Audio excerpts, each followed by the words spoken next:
Jonathan Edwards, en su obra The Freedom of the Will. La libertad de la voluntad, publicada en el año 1754. Demuestra claramente que el libre albedrío, o la libertad que tiene el hombre, para tomar una decisión, no existe, que es una falacia.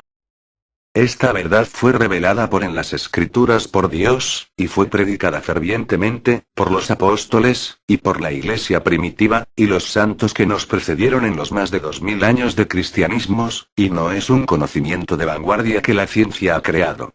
Veamos hoy, la teología de Jonathan Edwards. Recordemos este pasaje para nuestra ilustración. Escrito en Efesios 4, 11, 12. Y él mismo constituyó a unos, apóstoles. A otros, profetas. A otros, evangelistas. A otros, pastores y maestros, a fin de perfeccionar a los santos para la obra del ministerio, para la edificación del cuerpo de Cristo. El pasaje ante nuestra consideración nos habla acerca de Jesucristo y lo que Él hace para su iglesia. Cristo da dones a su iglesia. Y en el contexto inmediato, Cristo ha dado a la Iglesia el ministerio de la palabra. Porque son ministros de la palabra lo que Pablo enumera aquí.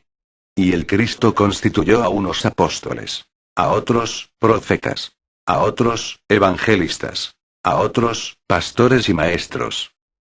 Los ministros de la palabra son dones de Dios para su Iglesia. Y son ellos los encargados primariamente de la exposición y enseñanza en la Iglesia de Cristo. Y el propósito de dar tales dones lo es la perfección de los santos. Para que ellos puedan cumplir con el ministerio al cual Dios ha llamado a cada creyente, y así edificar el cuerpo de Cristo. Fíjate que los ministros de la palabra son dados a los santos. En otras palabras, son dados a la Iglesia visible universal. Aunque cada ministro es instalado en una iglesia en particular y responde por esa iglesia en particular, aún así cada ministro de la palabra es dado como ministro a todo santo. El ministerio de la palabra y los ministros de la palabra son dados para la perfección de los santos de todo lugar y tiempo. Es por eso que podemos aprender de las enseñanzas de todo fiel ministro de Dios, sea este de otra denominación o de otros tiempos, porque Él es dado a la Iglesia de Cristo para todo lugar y época. Es de un gran hombre de Dios, de un fiel ministro y maestro de la palabra que vengo a hablarles hoy.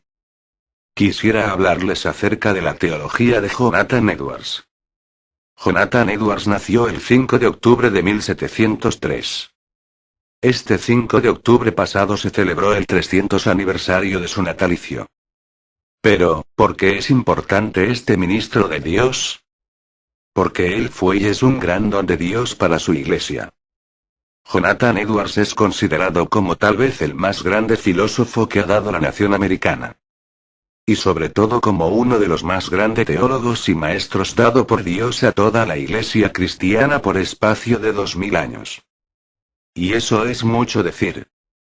Tristemente, para nuestra desgracia y pobreza espiritual, este hombre de Dios permanece desconocido para la mayoría de los protestantes no solo de Perú, sino del mundo. Menospreciar los dones de Dios a su iglesia es rechazar la sabiduría de Dios y menospreciar su bondad. Por eso, si Jonathan Edwards estuviera entre nosotros, ¿qué doctrinas y enseñanzas él procuraría enseñar para corregir los males que vemos hoy día entre nosotros y en el cristianismo del siglo XXI? Ese es el reto que me he propuesto enseñarles hoy. El presentarte a ti la teología de Jonathan Edwards a fin de que con sus palabras puedas crecer cada día en la estatura de un hombre perfecto, el cual es Jesucristo, y a Él y solamente a Él sea la gloria en la Iglesia por todos los siglos. Amén. Lo primero que Jonathan Edwards consideraría sería el enseñarnos acerca de la armonía entre la razón y la revelación. Contra el irracionalismo. Jonathan Edwards estaría de acuerdo con Gordon Clark en traducir Juan 1:1 de la siguiente manera: en el principio fue la lógica, y la lógica fue con Dios, y la lógica era Dios. No que la lógica es antes que Dios, sino que la lógica es esencial al ser de Dios. Cualquier traducción de este versículo que elimine el aspecto racional e intelectual de la palabra verbo, logos en griego, es una falsa traducción. El estudio de la lógica es fundamental al cristianismo. cuánto hoy día la Iglesia necesita de esta enseñanza bíblica. Vimos tú y yo en la era de la irracionalidad.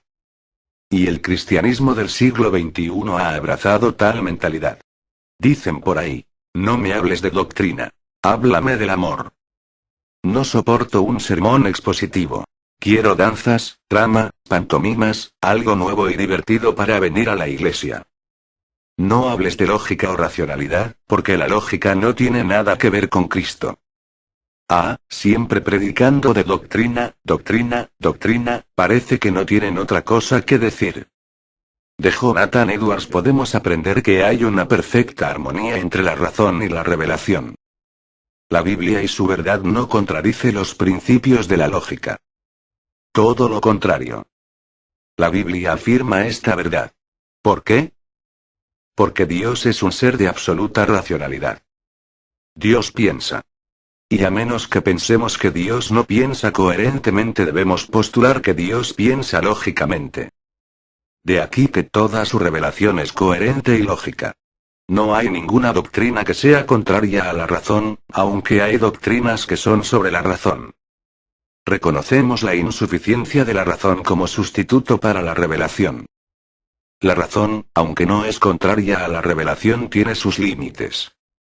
No tiene la capacidad de entender exhaustivamente a Dios, ni de descubrir aquellas verdades esenciales para la salvación como la Trinidad, la Encarnación, etc.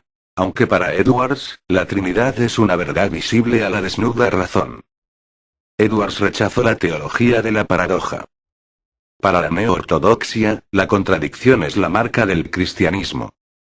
Para Edwards es la marca de lo absurdo y de la impiedad. Son los hombres impíos y no los sabios los que son inconsistentes. Los impíos son inconsistentes consigo mismo. Edwards rechazó, como debemos nosotros rechazar, la idea que toda doctrina de la Biblia termina en paradoja. ¿Pero qué es una paradoja? Según el diccionario de la Real Academia, la paradoja es una figura de pensamiento que consiste en emplear expresiones o frases que envuelven contradicción. Son frases y expresiones que envuelven contradicción. Decir que toda doctrina termina en paradoja es decir que toda doctrina termina en expresiones contradictorias. Si ese es el caso, es evidencia, no de que la Biblia es inspirada, sino de que no lo es. Esa no es la enseñanza de la Biblia. Hay una perfecta armonía entre la razón y la revelación. El cristianismo no es irracional. Los principios de la lógica no son contra el cristianismo. El principio de la no contradicción, de la antítesis, de la ley de identidad y la ley del intermedio excluido, etc. son principios de lógica reconocidos en la Biblia. Cada palabra de la Biblia justifica y prueba los principios básicos de la lógica humana. Cuando leemos en la Biblia que David fue rey de Israel, ¿qué entendemos por ello? Sino que David fue rey de Israel y no el primer ministro de Inglaterra, ni el gobernador de Puerto Rico. Cada palabra tiene su significado y definición y no otro. He ahí un principio básico de lógica. Que cada palabra significa lo que es. Hay integración entre la razón y la Biblia. Tristemente el cristianismo moderno y los cristianos han abrazado la irracionalidad. No les gusta leer. Un cristiano que no le guste leer es una contradicción. Porque Cristo mismo les ha llamado a escudriñar las Escrituras. Y para cumplir el mandato de Cristo es necesario que la Iglesia sepa los principios básicos de interpretación. Utilice los diccionarios bíblicos, conozca la geografía de la Biblia, la historia de la Biblia, use los principios mismos de la lógica y sea un constante lector en dependencia del Espíritu Santo. De lo contrario mutilaremos el mensaje de la palabra de Dios. Y la necesidad de un cristianismo apologético. Para ser luz y sal debemos ser teólogos y apologistas. El método evangelístico moderno por parte de los evangélicos es uno simplista. Se olvida que nos enfrentamos con un hombre moderno. Con un hombre que piensa bien distinto al hombre de hace 100 años atrás. Hace 100 años atrás, el hombre, aunque no cristiano, pensaba que hay verdades absolutas. Que a través del uso del lenguaje podemos comunicar verdad. Pero el hombre moderno del siglo XXI no piensa así. Piensa que todo es relativo. Nada es seguro. Que no podemos conocer la verdad. Es más, no hay verdad alguna sino distintos puntos de vista. No podemos llegar a la verdad porque no existe. Si esto es así, es importante que la Iglesia entienda que en su evangelismo no solo es llamado por los tiempos a defender el cristianismo de las religiones falsas y las doctrinas falsas, sino que es llamada a justificar y probar que el verdadero conocimiento es posible. Que a través del lenguaje podemos arribar a un conocimiento verdadero. Que la verdad es alcanzable. Y esto debe ser expuesto antes de presentar el corazón del Evangelio. Nuestra tarea evangelística será estorbada si no hacemos un pre-evangelismo. Tenemos que probar que el hombre puede conocer la verdad y que podemos conocer la verdad porque la verdad misma nos ha creado a su imagen y semejanza. Es necesario además que entendamos que el hombre moderno está doblemente perdido. Está perdido por el pecado. Pero además está perdido existencialmente. A él se le ha enseñado que el ser humano es meramente un animal. Con el mismo valor que un mismo animal. La vida y su vida es de poco valor. Tenemos que enseñarles que todo ser humano por ser humano es de un valor incalculable. La vida humana sobrepasa en valor y dignidad a la vida animal. Aunque caído y totalmente depravado, es aún un ser creado a la imagen de Dios. La Iglesia es llamada a probar la existencia de Dios y no meramente a asumir que Dios existe. ¿Cómo podemos presentar a Jesús como el único salvador del pecado si no hemos probado que el hombre es pecador? ¿Cómo podemos probar que el hombre es pecador si no hemos probado que esa es la enseñanza bíblica? ¿Y cómo podemos probar que la verdad contenida en la Biblia es la verdad a menos que hayamos probado que es el producto divino? ¿Y cómo podemos probar que ella es divina si no hemos probado que Dios existe? Debemos presentar evidencias por el cristianismo y no meramente asumir el cristianismo. Jonathan Edwards no era presuposicionalista. Edwards creía en la necesidad de probar la existencia de Dios como un prerequisito para evangelizar efectivamente. A eso está llamada la Iglesia del siglo XXI a hacer. Y los 5 puntos del calvinismo como medio de evangelismo. Edwards fue un predicador sólido. Él predicó sobre todo tema, tópico y doctrina de las Escrituras. Porque este es el llamado de Dios de predicar todo el consejo de Dios. Predicó exponiendo las Escrituras del Antiguo Testamento. Y extrajo doctrina y fe del Antiguo Testamento. Pero él predicó los 5 puntos del calvinismo como mensaje evangelístico. Predestinación y reprobación fueron predicadas desde el púlpito. En su sermón sobre Ro. 9:18, Edwards dijo: Dios puede otorgar salvación sobre alguno de los hijos de los hombres o rechazar otorgarla sin perjuicio alguno a la gloria de sus atributos. Sus sermones evangelísticos fueron sermones extremadamente doctrinales. Él predicó las doctrinas distintivas del calvinismo. Edwards pensó que esencial a todo verdadero avivamiento era predicar no solo los principios esenciales evangélicos sino las doctrinas particularistas del calvinismo. Porque el calvinismo no es otra cosa que el evangelio bíblico. Durante el gran avivamiento del siglo XVIII, Edwards predicó sermones tales como: la doctrina de la justificación por la fe, pecadores en las manos de un Dios airado, las marcas distintivas de una obra del Espíritu de Dios, Dios es soberano en la obra de conversión, cuando estos que buscan a Cristo celosamente le encuentran, tienen razón para regocijarse con un gozo excesivamente grande, entre otros. Edwards señaló que fueron sus sermones en los cuales enfatizó la soberanía de Dios, los cuales Dios bendijo con mayor conversiones. Porque, ¿qué es predicar los 5 puntos del calvinismo sino decirle al mundo que son pecadores y herederos del infierno e incapaces de salvarse por sí mismos? Que la salvación es de Jehová y no del hombre. Que la obra de salvación de Cristo es perfecta y cumple el fin por el cual la efectuó: salvar a su pueblo de todos sus pecados. Que necesitamos el poder omnipotente del Espíritu Santo para conversión porque vemos que somos impotentes para la misma. Y por último, que Dios se propone y logra que todos sus hijos lleguen a casa sanos y salvos porque la salvación es de Jehová. Prediquemos y aprendamos los 5 puntos del calvinismo porque en la medida que los conozcamos con profundidad entenderemos el corazón del Evangelio. Y el lugar de los afectos en la vida cristiana. La verdadera religión, en gran parte, consiste en santas afecciones, santos deseos e inclinaciones. La verdadera religión no consiste en un débil, frío y opaco deseo por Dios. No consiste en deseos sin vida que se elevan un poco sobre el nivel de la mera indiferencia. Sino que el cristianismo consiste, en gran medida, en vigorosos y vivos actos de la inclinación y voluntad del alma, o fervientes ejercicios del corazón. Dios requiere de nosotros que le sirvamos con pasión y no con un corazón frío. Y Él ha declarado que los tibios Él los vomitará de su boca. Esto deja mucho que decir del cristianismo moderno, un cristianismo con débiles deseos y anhelos por el Señor.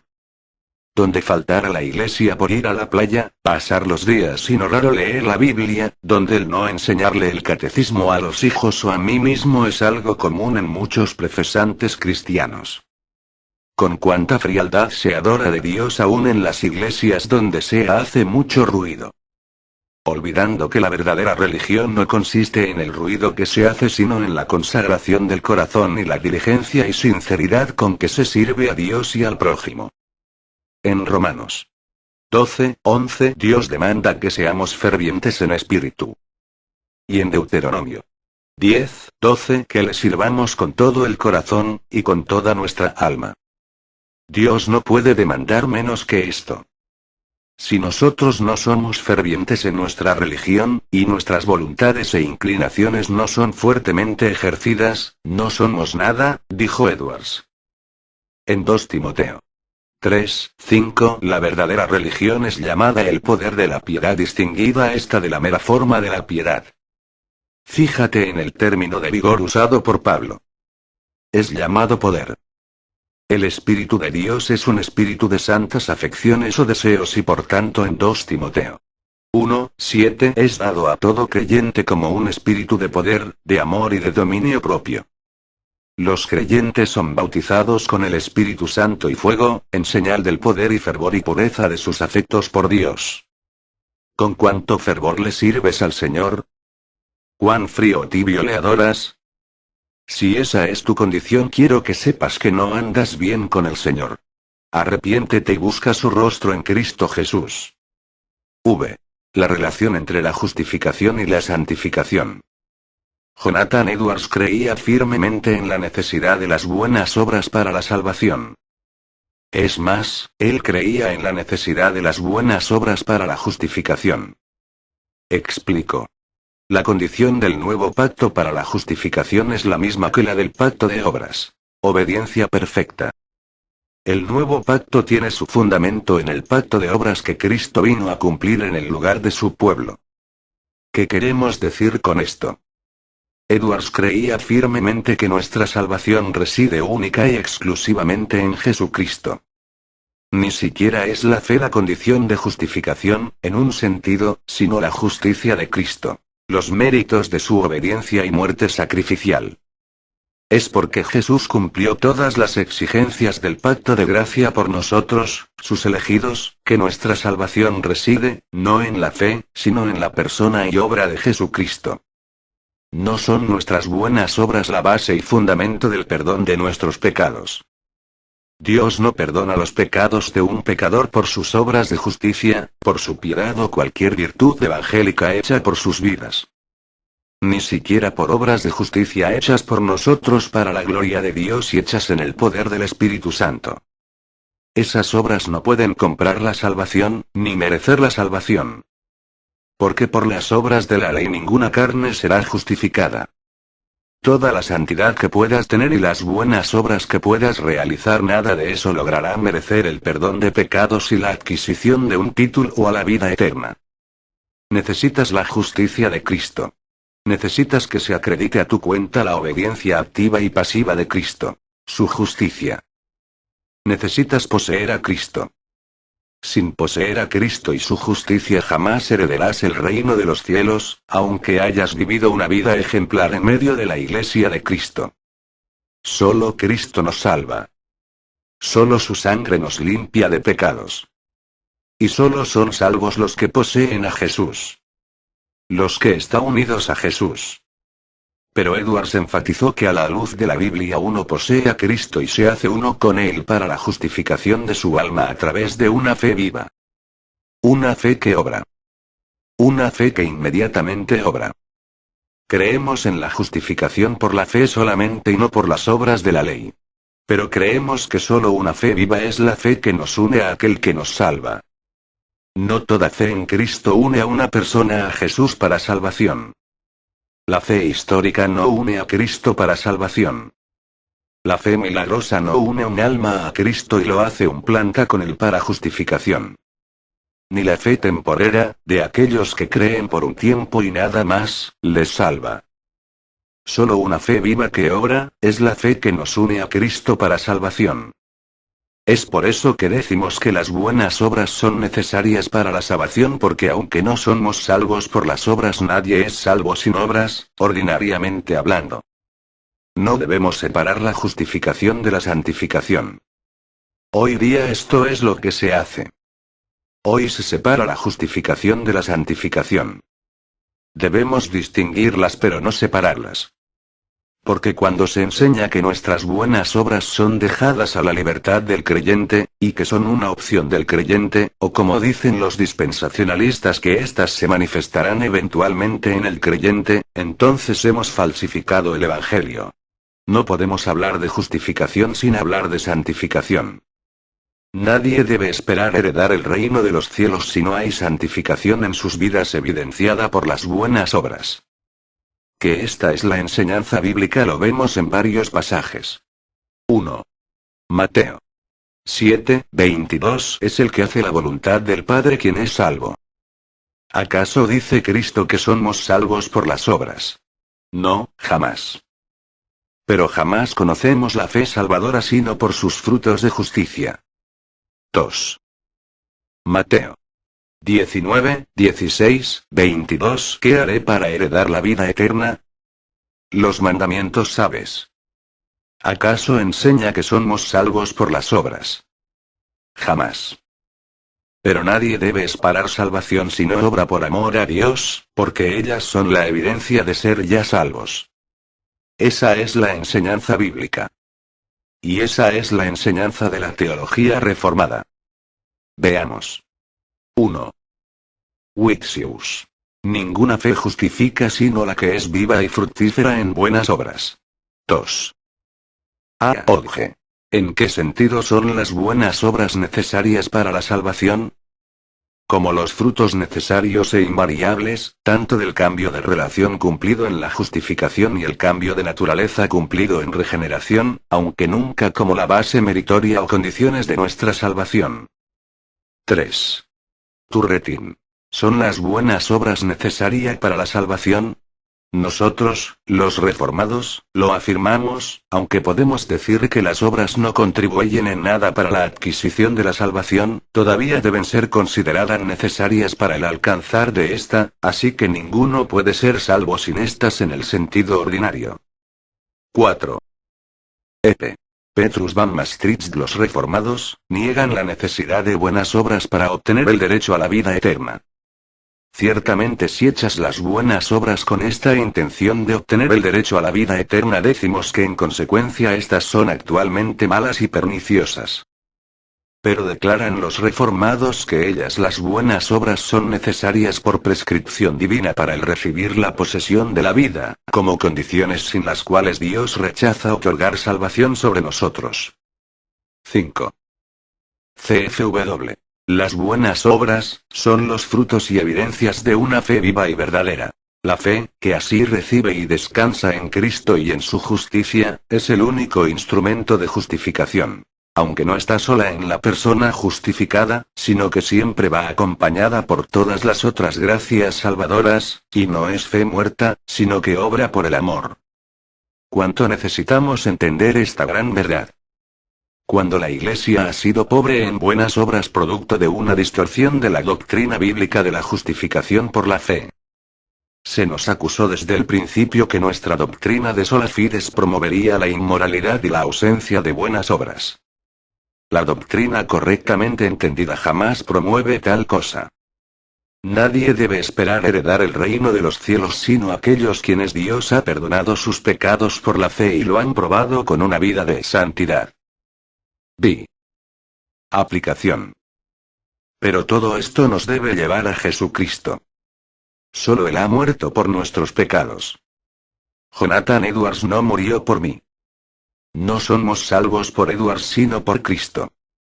Y lo grande de Edwards no era él sino las marcas de Cristo en su vida. Solo los que aman al Señor Jesucristo verán la gloria eterna.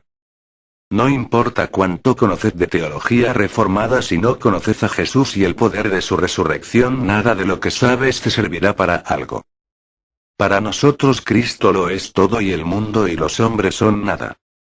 Pueden quitarme el mundo y aún mi dignidad, pero no me quiten a mi glorioso Salvador. Él lo es todo en nuestras vidas y sin Él la vida no es nada. Dame a Cristo aunque me quites todo. Y el Evangelio que debemos predicar y en el que debemos vivir es el Evangelio del Hijo de Dios, quien siendo igual a Dios se hizo hombre y murió por nuestros pecados comprando eterna redención para todo aquel que en él cree. A Dios sea la gloria en la Iglesia y en Cristo Jesús por siempre. Amén.